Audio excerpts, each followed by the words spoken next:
আসসালামু আলাইকুম বন্ধুরা, আপনারা সবাই কেমন আছেন? আল্লাহর রহমতে আমরা খুবই ভালো আছি। আমরা ঘুরতে গিয়েছিলাম।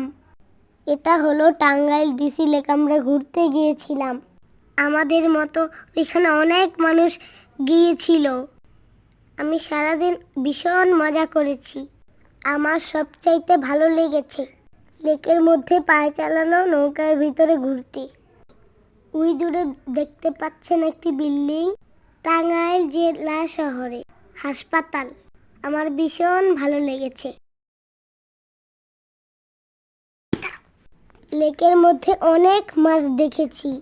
একজন মাছ ধরতেছিল, ওইটাও দেখেছি। এই লেকের মধ্যে অনেক তেলাপিয়া মাছ, রুই মাছ আছে। বন্ধুরা, আপনারাও যাবেন ঘুরতে, অনেক সুন্দর জায়গা। আল্লাহ হাফেজ, সবাই ভালো থাকবেন। আমাদের ভিডিওটি ভালো লাগলে অবশ্যই লাইক করবেন।